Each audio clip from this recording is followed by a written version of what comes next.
K.E.R.A.A is Nomadic Emergency Roadside Assistance Application. What exactly are you trying to accomplish? You had a very specific term for what you're trying to accomplish. What are you trying to do to this whole process of getting a truck fixed and back on the road when there's been a unscheduled breakdown event? We're Uberizing the process.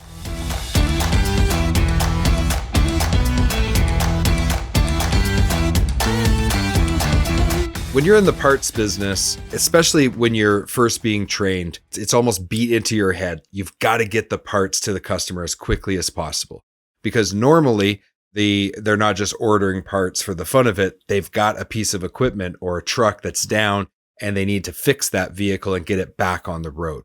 So getting parts to people quickly is a big part of solving, or at least reducing, the cost of a downtime breakdown event. But there's so much more that goes into getting that piece of equipment back up and running. And that's what we're going to talk about today. So I'm really excited to have my guest. My guest today is Jack K.E.R.A.A. He's the CEO of Knomatic.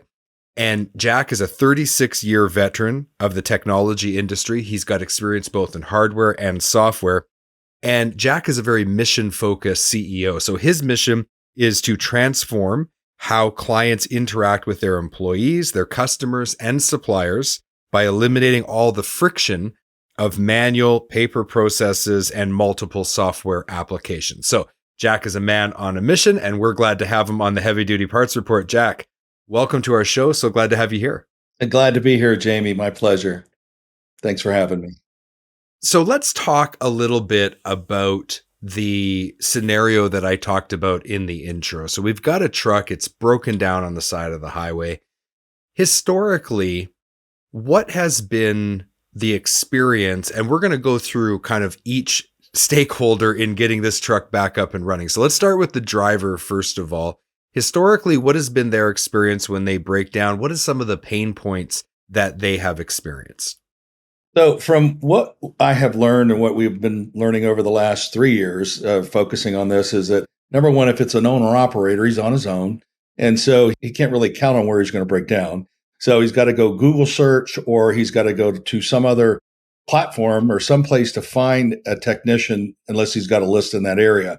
So that's hard. If he does work for a fleet, so he would contact the dispatch, then the dispatch either has a list in that area or they do a Google search, which I've seen done in the past. And then they've got to locate someone, locate a technician, make the phone call, hope they have someone that's available, hope they can locate where they are, where he is, and then get that whole process started. Right. I mean, if you're driving, long distance and you break down and, you weren't really paying attention to the mile markers or exactly, you're like, well, I'm somewhere between this town and this town. And in either case, owner, operator, or company driver, the driver is waiting, kind of just like, okay, I have to wait now. So there's that time where they don't really know what's going on and they just have to wait until they can figure out a solution, right? Absolutely. Okay.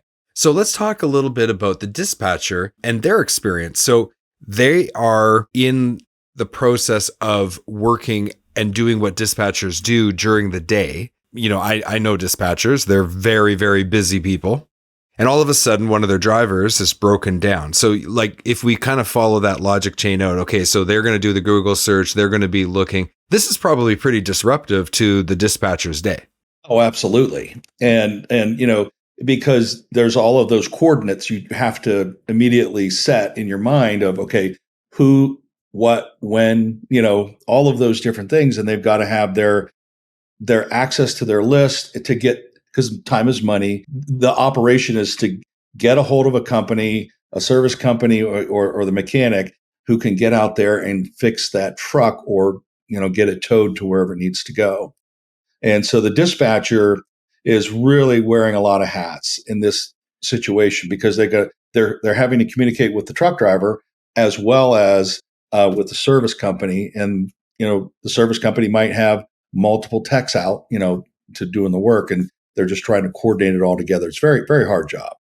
Right. And going back to the driver, I just thought of something else too. If you're broken down on the side of the road, there's a safety issue there too. So that's another stressor on the driver. Of course, dispatch is concerned with that too, because it's their driver. They want to make sure they're safe. They want to keep their equipment safe. But there's also stress and inefficiency for the service provider. Most people wouldn't think of that. But if you're a mobile service provider and you're trying to track down this, broken down truck in a, 2 or 3 mile stretch of highway, or maybe it's longer than that, maybe it's 30 or 40 miles, they're like somewhere out there. There's a bit of inefficiency and stress there for the mobile mechanic as well.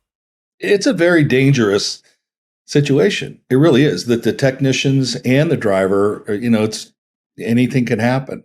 So we want to make it as efficient and as so that everybody knows where they're going and everybody's as prepared as they can be to execute what they need to get done as quickly as possible and get that truck driver back on the road safe and that technician back home to serve another job. Yeah. And depending on the quality of the information coming from the driver and the dispatch, the mobile repair technician also has the issue of, like, I don't know exactly what I'm going to need to fix that vehicle. So if the quality of the information is poor, then there's always the issue of like extending the downtime because they don't have what's needed to fix the truck. There's a lot of inefficiency in this process. There is a lot of stress, and that is what we're here to try to solve today. So we're going to take a quick break. When we get back, we're going to talk about the solution that you've provided. We'll be right back. Don't have a heavy-duty part number and need to look up a part? Go to parts.diesellaptops.com or download the app on Apple or Android to create your free account. Looking for high-quality fuel injection for heavy-duty applications? Having one supplier for fuel injection allows you to better serve customers by providing them with a complete line, which increases your sales and profitability. Learn more at ambackinternational.com/aftermarket. Parts availability and quality have a big influence on fleets and owner-operators' total cost of operation. If they can't find a part, it means more downtime. If they install a low-quality part and it fails, it means even more costs like tow bills, hotels, meals for the driver, and lost revenue. That's why we recommend Sampa. They manufacture a wide range of advanced parts for commercial vehicles. Their website has an intelligent product search engine and broad coverage of suspension, steering, and fifth wheel components. Expect more. Expect Sampa.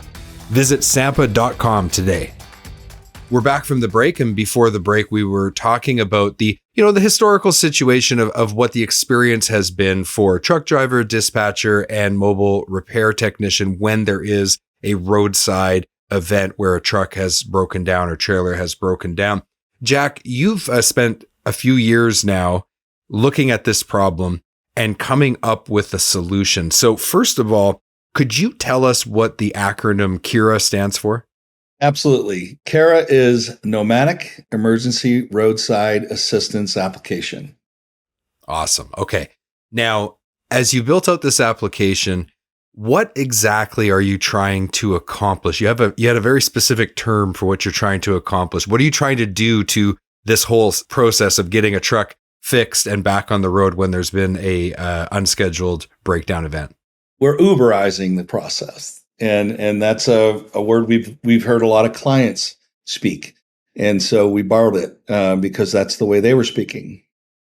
Yeah, nothing wrong with a little voice of the customer work and using the language that they use. That's what resonates with people. Okay, so you're Uberizing the whole repair process. Walk us through how it works, and let's go back through, because we already talked about kind of like all the people involved, right? We talked about the driver, we talked about dispatch, we talked about mobile repair technician. So let's go through one at a time how this app makes the process more efficient and makes the experience, it's already a bad experience, but makes it a little less painful. Absolutely. And so what we do is, in order to, when we speak this language here, we just call them user groups. So we have the driver's a user group, the dispatcher is a user group. They got the service provider user is a dispatcher. There are users groups, and then there's the admin. So what the process is so let's say that we have a list and we're going to make a phone call. With our application, a dispatcher we can take it. We have an app that the driver can use if they really do want to use that part of it and actually put the order in. We can have a portal for the customer where they can actually put the order in to a service provider.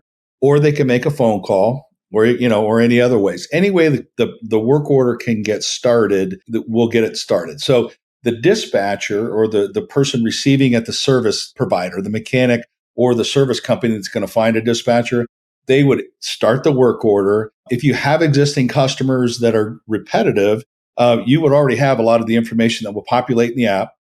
But if it's new, set up a new work order, and then we would assign that to a technician. Each technician has their own app, and everything is done through we call our dashboard screen and that application.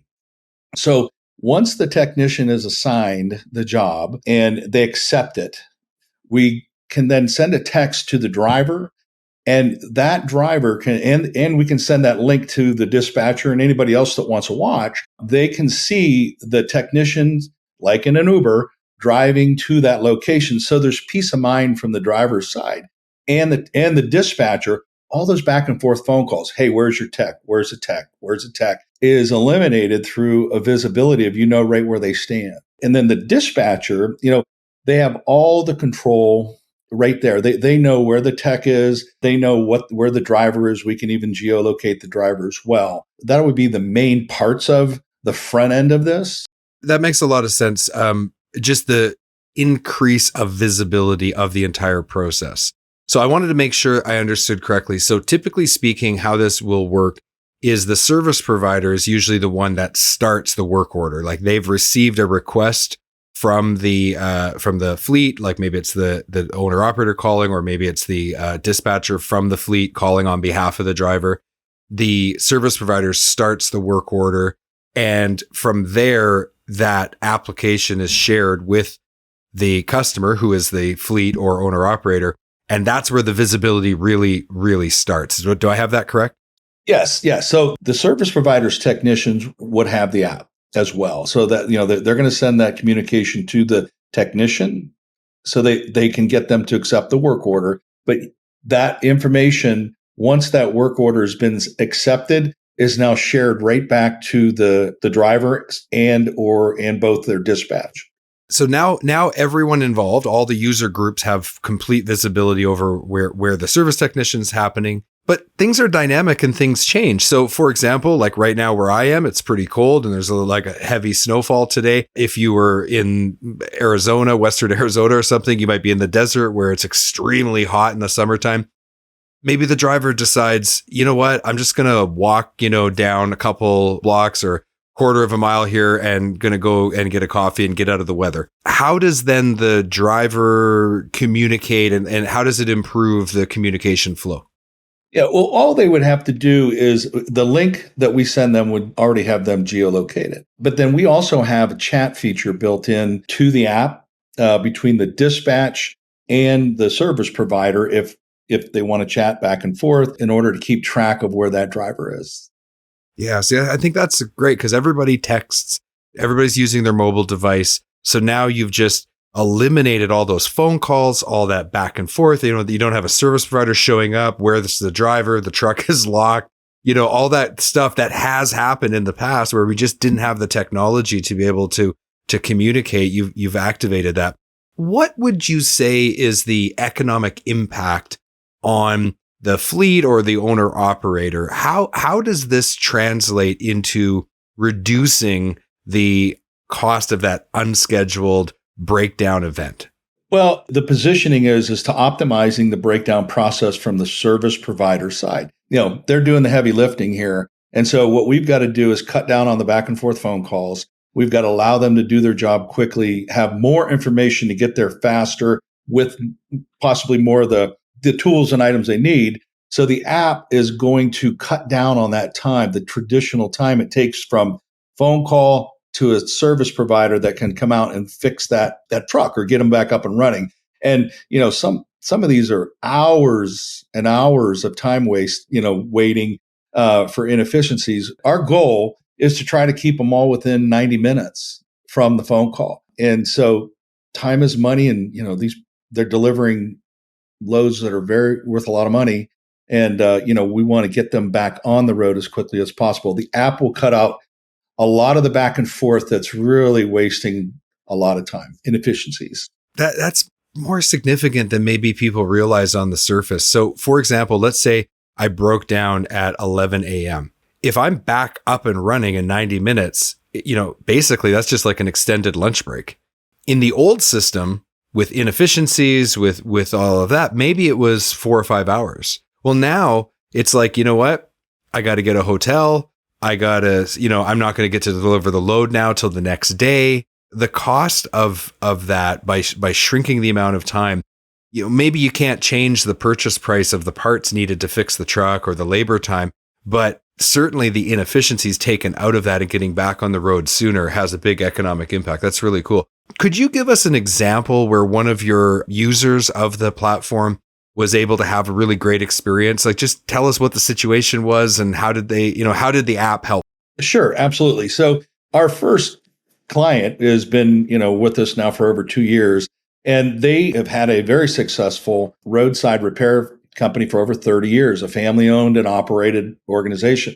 And what happened is they decided that the father passed the business gave the business to the sons, and they decided that they wanted to optimize this process and come up with an app so they could, make this faster. And so they hired us to do this. And in phase one, the business doubled the first year. The app allows you to capture all the photos, all the receipts, all the notes. Everything's in one work order, and that's where the technician can go out and do that, versus having to go find all that once the work order's done. And so that one area alone, by having the technicians being able to capture everything at the site that moment, it just allowed them to do a lot more work orders quickly, and just the business doubled. Okay, because we talked about how it makes it more efficient for the driver and the fleet, but you're absolutely right. If the repair technician isn't wasting as much time, they can do more repairs in a day. So your capacity as a service company has just increased. So then your revenue can go up, because Lord knows there's no shortage of work out there right now.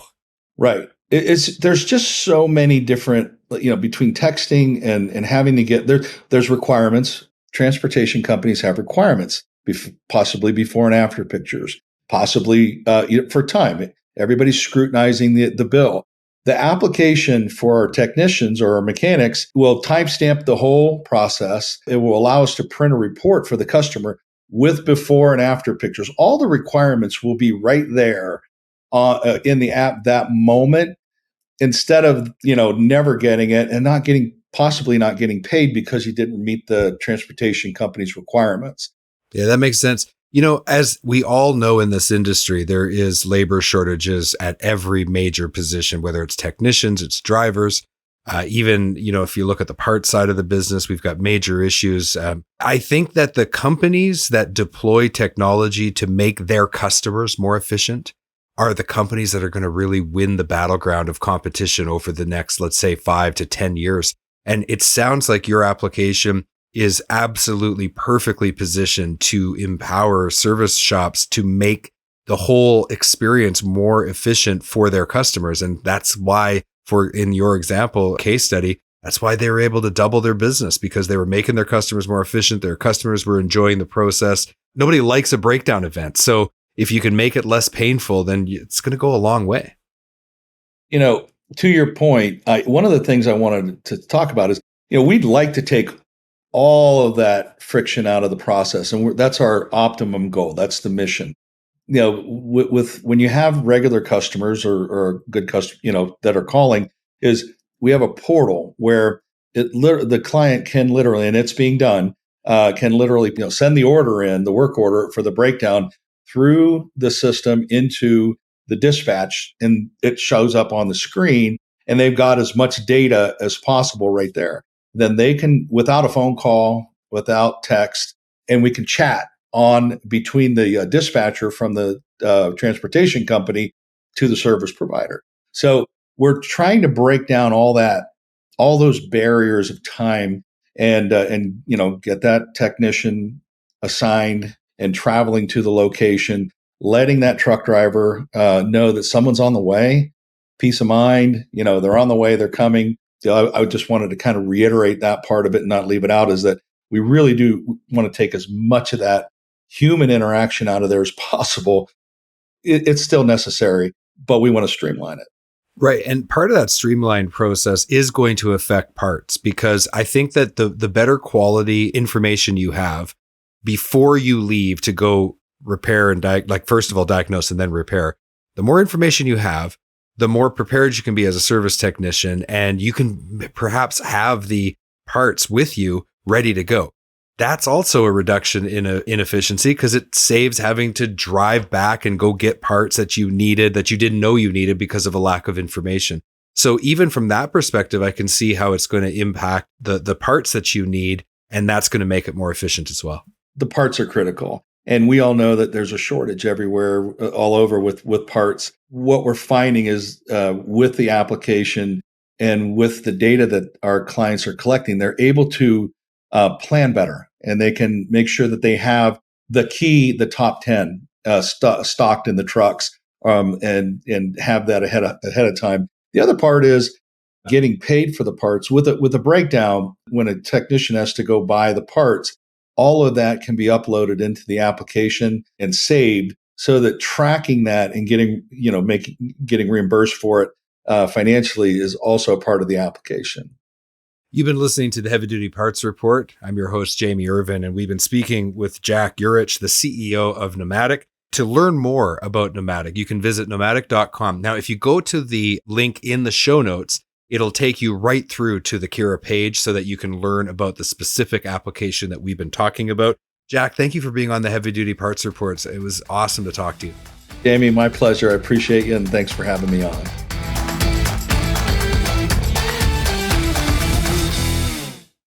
Thank you for watching this video.